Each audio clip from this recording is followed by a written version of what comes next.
Hello, everybody. I hope your Monday went well, and welcome to Tuesday.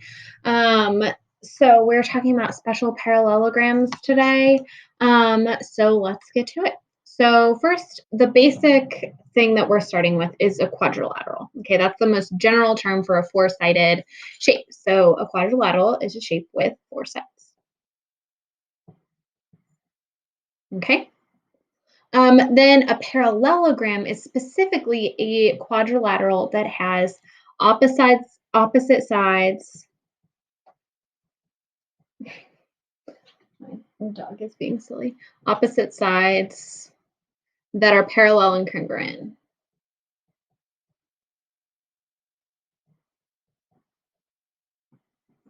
And congruent.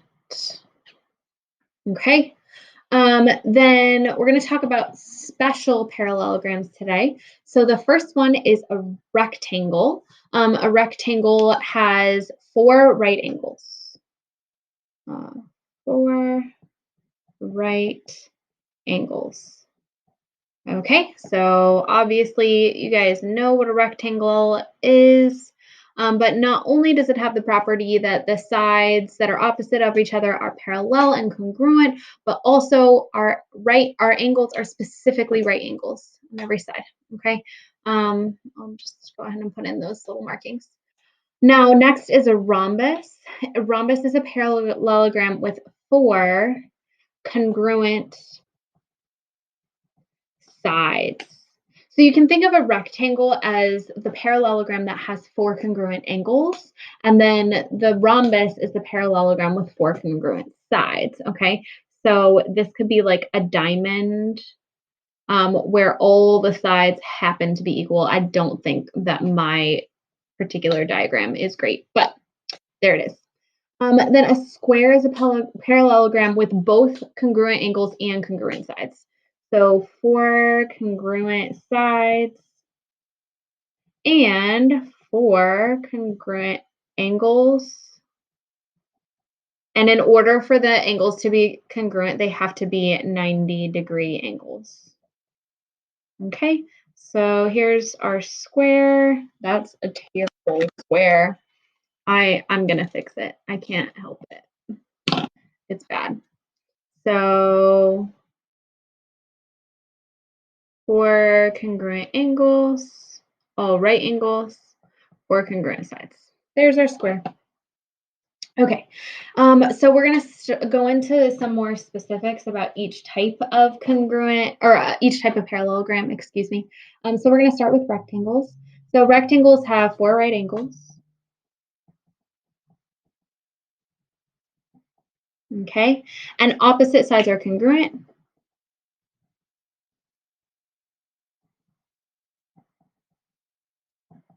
And diagonals are congruent. This is something special.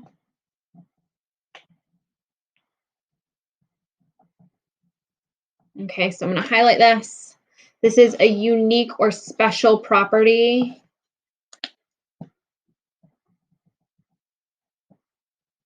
I don't know how to spell unique. I think there's just an E at the end.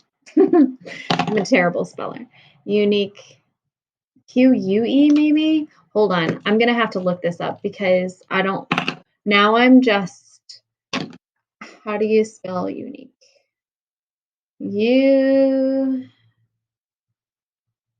Yes, U-N-I-Q-U-E. Oh man. Okay. So this is a unique property to this particular type of parallelogram. Okay. So you cannot assume this for other types of parallelograms. So because this is true, WY and XZ here are two diagonals. So their lengths are specifically 2x minus 1. And then I'm going to do this one in a different color. This one is 7x minus 16.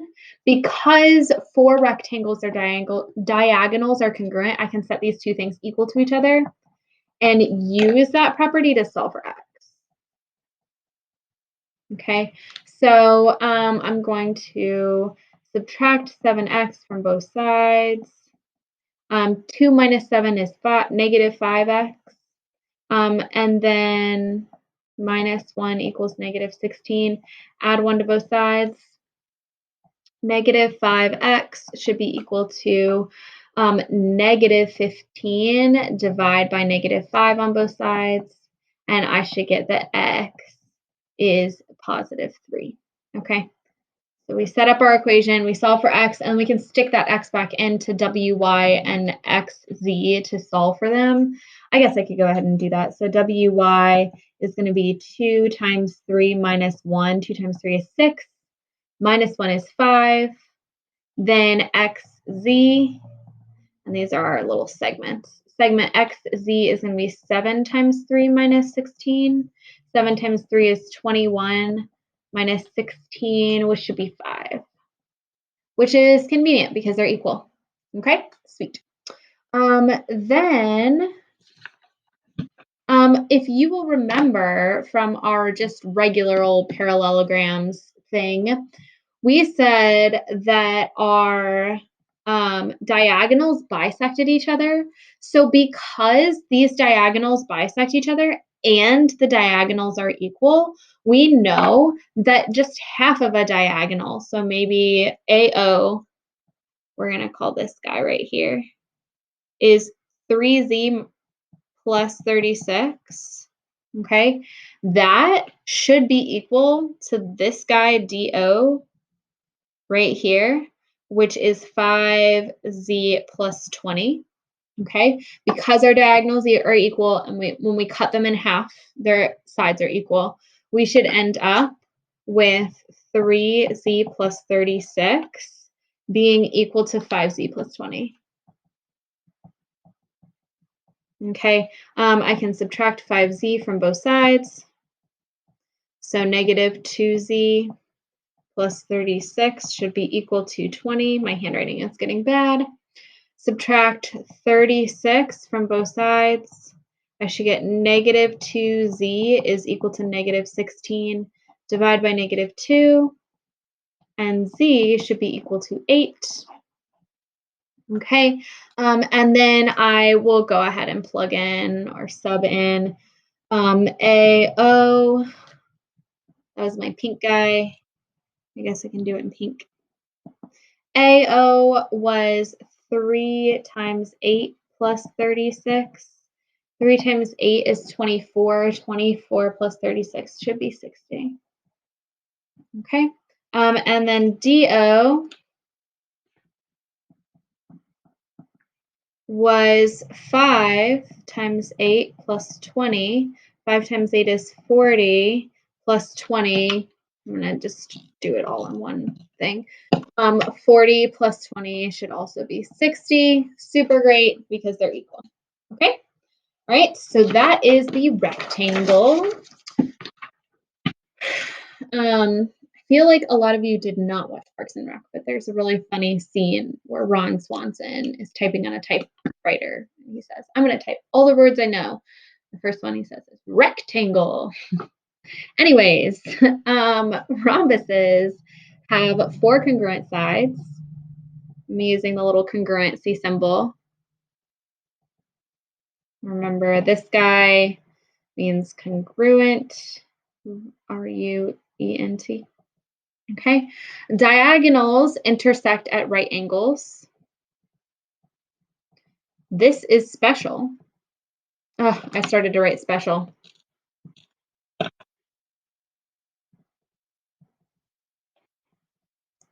Okay, or unique. Since now I know how to spell it, property of rhombuses. Okay, this is not true for all of our parallelograms. Diagonals also bisect the angles. This is another unique property.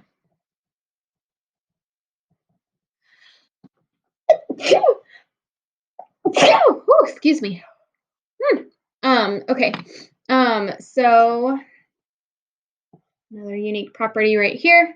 So this basically means, so they but intersect at right angles. Okay, so maybe I should also like make these a little color. I'm sorry. So when the diagonals intersect at right angles, it's talking about this. Their intersection is going to have a right angle at every point in the middle. Then it also says, I guess I could, oh, it already has the congruency of the sides shown there. And then it says diagonals bisect the angles. What it's saying is that this angle right here is congruent to that angle right there. Okay, so that diagonal cut that angle in half. It also means that this angle right here is congruent to that angle right there. Okay.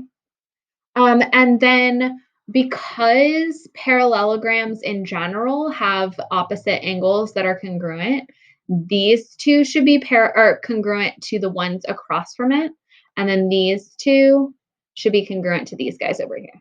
Okay, so that's all those properties. Okay, and then these two are specifically unique to rhombuses.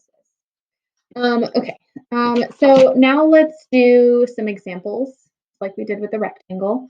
Okay, so we have congruent sides. So here we would set these two sides equal to each other because we know that they're congruent. Subtract 4x from each side. Get negative 3x plus 5 equals negative 1. Subtract 5 from each side to get that negative 3x is equal to, I wrote 36. Negative 3x is equal to negative 6, and then divide by negative 3 on both sides. So x should be equal to positive 2. Okay, and then you could solve for the length of each of those sides by subbing in 2. 2 plus 5 is 7. 2 times 4 is 8 minus 1 is also 7. Okay, so those will each end up being congruent, which is what we wanted. Here we have another pair of congruent sides. I should have done something with angles here instead of sides since there are multiple special properties. Anyways, we'll have 6x minus 12 being equal to x plus 3. Subtract x from both sides. So I should get 5x minus 12 equals 3.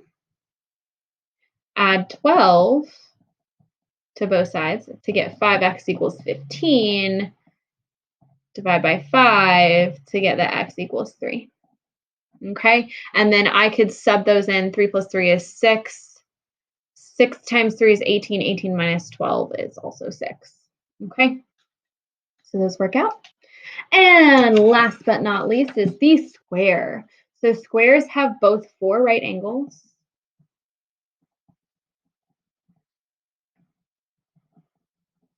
and 4 congruent sides.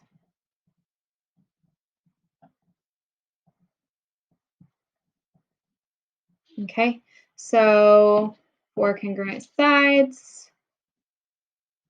If we were in school, I have a little picture on my wall from last summer when me and Gemma were drawing with chalk on my driveway, and I drew a correctly labeled square for her on her driveway.